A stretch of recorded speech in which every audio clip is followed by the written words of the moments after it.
morning, welcome to EMTV. How much effect will your vote have on next year's University Council? And what does the Council do? That is what we're going to talk about today, and of course we will also talk about the turmoil that is currently going on in the Council. But first, news. The students who shared racist, anti-Semitic and sexist messages in an EUC group chat will not be prosecuted. The public prosecutor believes that the students have already been punished enough. Another consideration is that they have apologized for their actions. The students have been put on probation for 1 year. It is your moral duty to take a corona self-test before coming to campus. That is what University Chairman Ed Bringsma says in an interview with EM. Bringsma is not in favor of mandatory testing. International students are increasingly unhappy in the Netherlands. Nevertheless, Dutch higher education is as popular as ever with foreign students, according to internationalization organization Nothing. Students still want to come here, but not just for online groups and lectures. And before we start talking about University Council, do students actually know what the Council does? Our reporter Firoza asked them.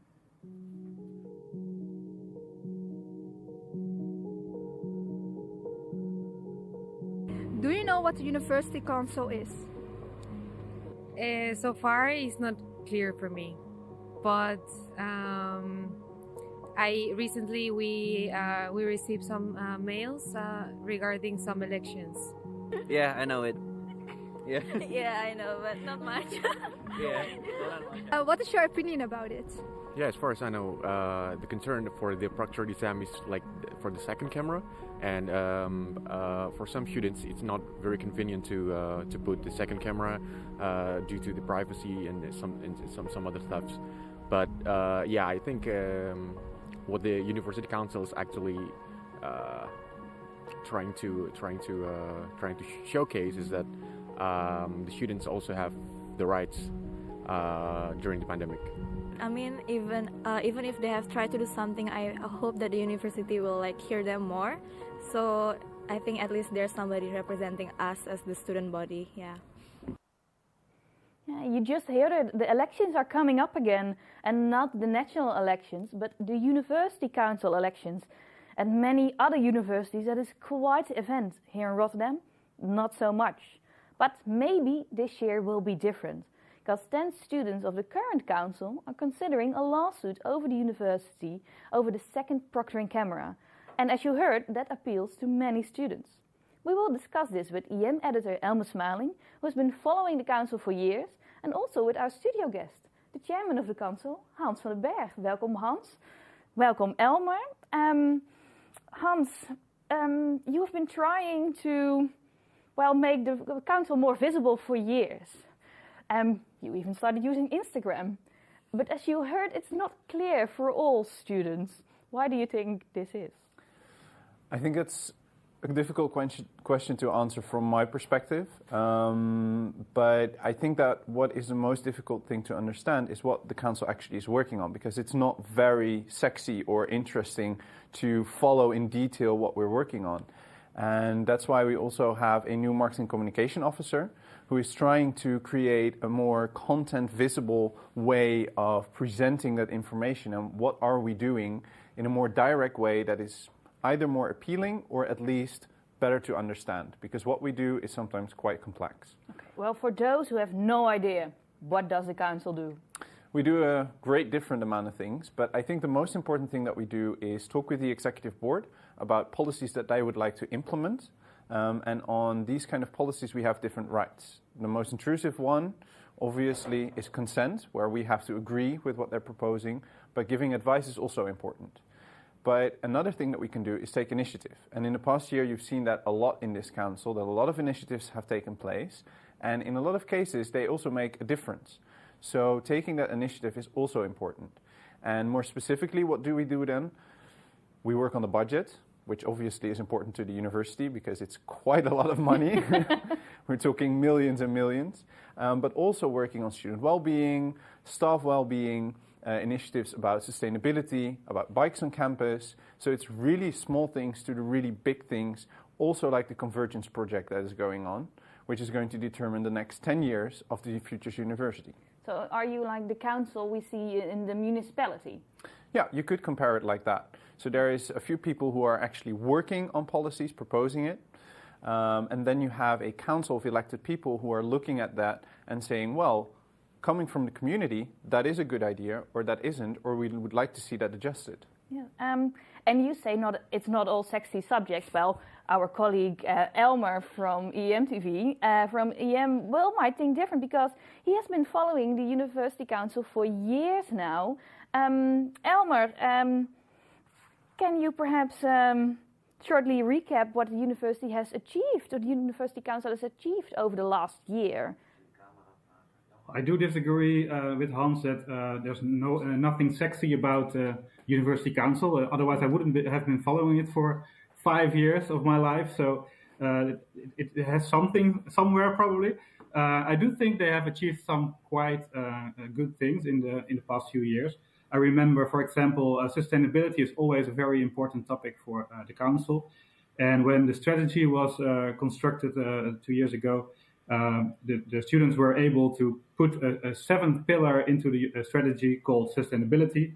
And that means that the university in every strategy plan has to take sustainability into account. And that's all thanks to the University Council, I really believe.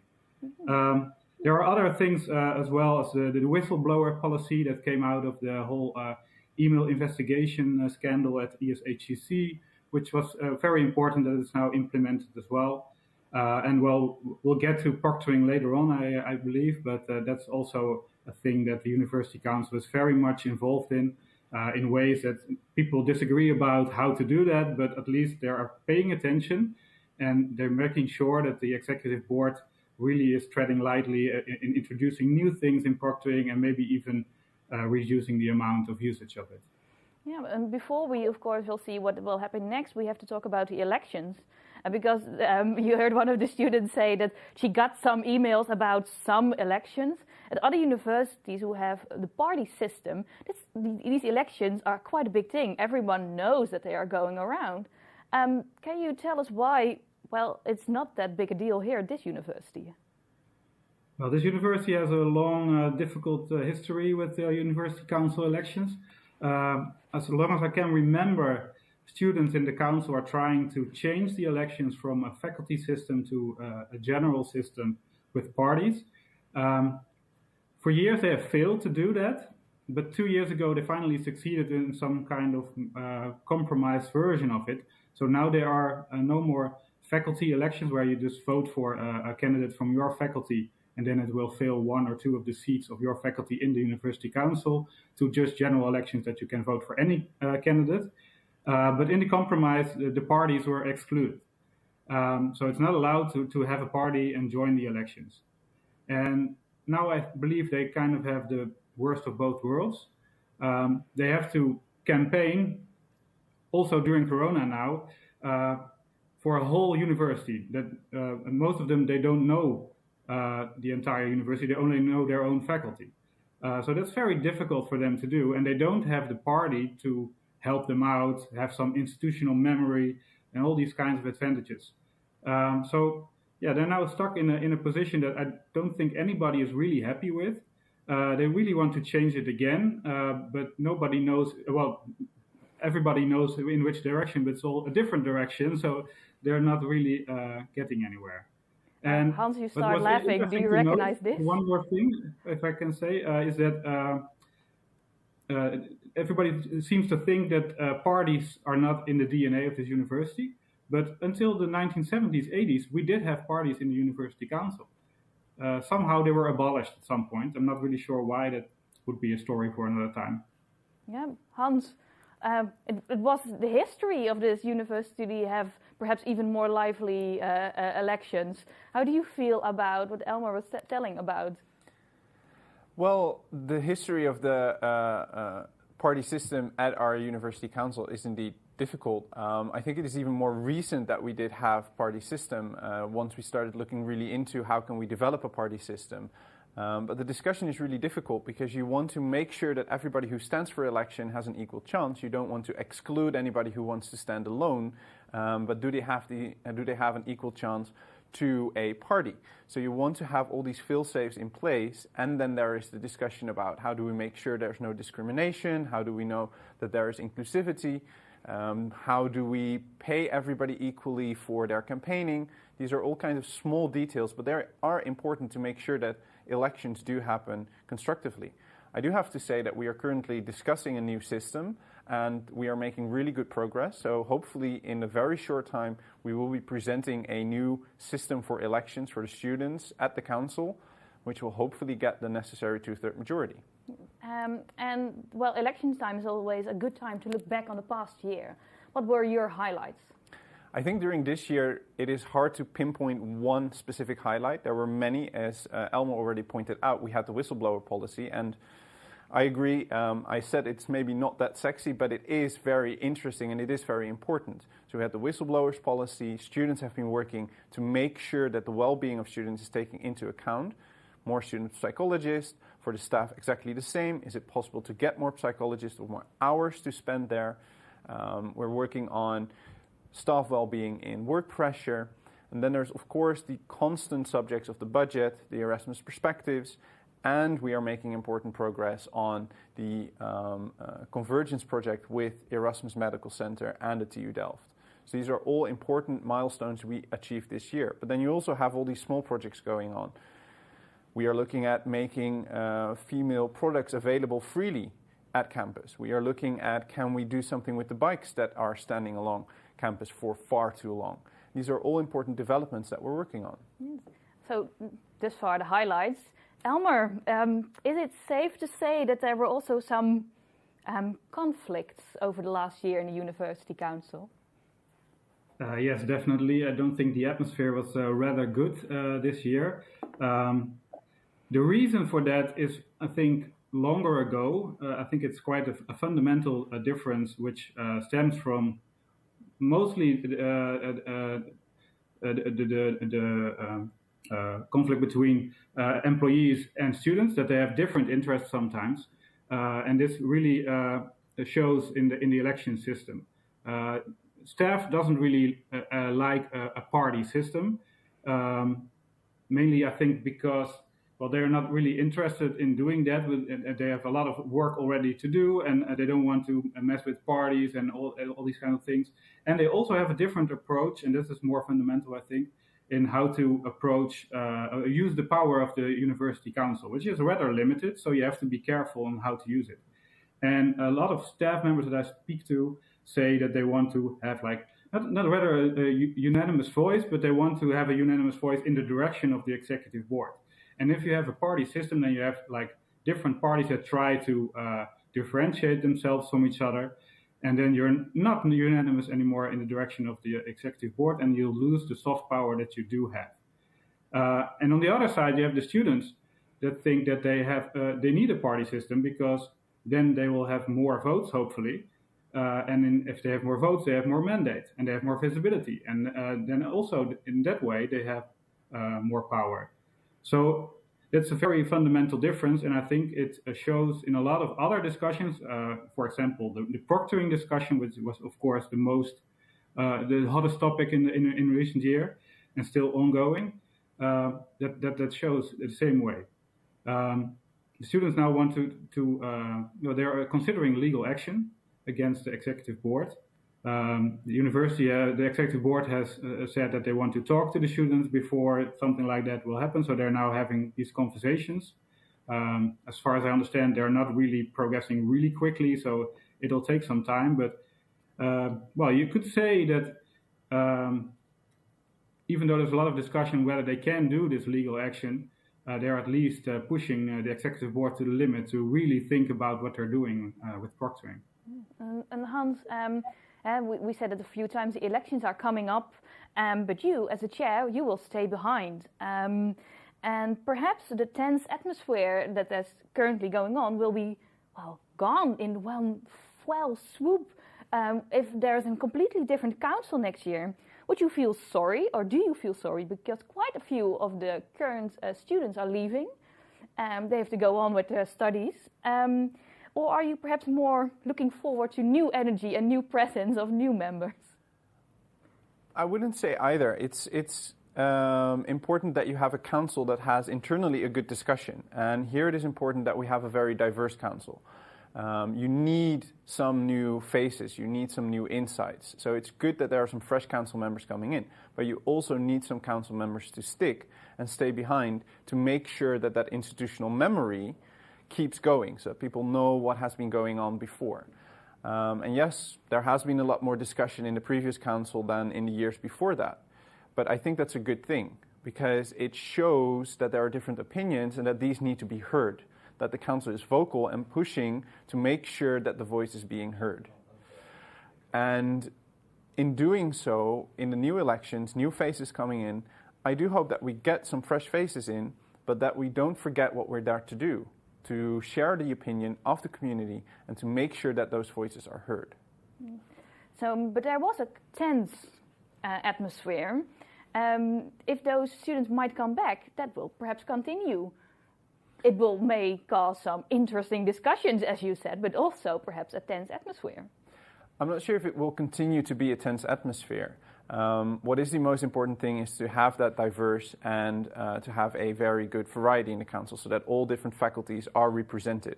This is really important. A tense atmosphere is not per se bad, because tensions mean that there is friction and then there can be something coming from that. We see that with the proctoring, that yes, there have been tensions between the students and the staff within the council itself. But when we really dig down into the topic, it actually showed that these tensions were on the same opinions. So also the staff didn't want students to have to proctor with a second camera when they didn't have a second camera. They want to have the ability for students to come to campus when they need to do that. They don't want discriminatory actions against these students. So actually on these points, when you have this tension, you start to see where you do agree with each other. So I don't think tensions is per se bad. Do you think Corona might also cause this? Because there's no room for a polite or relaxed chat after your meetings with this online only, or have a small drink at the pavilion or at another place. Do you think this might also cause a bit more tension? I think that in doing things online, you become a little bit more hardline because you want to make sure that your voice is heard. And it is indeed, as you said, difficult to sit down and just have a chat. Once there's a break, to just walk down to the coffee machine and say like, well, you said that, but I actually think this or this is my opinion, and could you consider that? And that is what we're missing now, because everybody's behind their laptop, and once there's a break, everybody takes a well-deserved breather from looking at that tiring screen. But I do agree, you see that in politics a lot, that it is actually behind the scenes at the coffee machine, during lunch, during break, that people meet up and actually work out what do we want. And before we close, we of course have to know, how can we vote and when will these elections be? Well, the elections start on the 18th of May, and it's really important to vote. So you have approximately 7 days to vote. And cast your vote, and not only consider, oh, this is my friend, I'll just vote for him and it'll be done, because it's really important. You're really voting on the topics that are going to determine your future as a student, and not only your future, but the future of students decades to come. If we already look at the convergence topic, that is for the next 10 years when we're discussing something. And in doing so, casting your vote, you're basically mandating somebody to vote in favor or against these kind of developments. Deciding whether or not extra millions go to student well-being. Deciding or not whether extra millions go to staff well-being. These are very important votes to cast. So it's important that people read up who the candidates are and really make a conscious decision and motivate each other to vote for the representative that really represents their opinion and their school. Yeah. Thank you for coming by and explaining it to us. Thank you. And Elmer, also thank you for coming today, although it is digitally. And if you want to read up about the people you can vote for, go to erasmusmagazine.nl. And as we heard, staying positive is not always easy as the pandemic continues. This lecture taught students a trick to make your brain happy. Hold it between your teeth and make darn clear that it doesn't touch your lips, and raise your eyebrows. You will create a facial expression which is sending signals to your brain that you are happy. And if you're ever like in a down mood, Do this for 30 seconds and watch a video clip of penguins jumping into the water or falling off the ice, and you will feel better.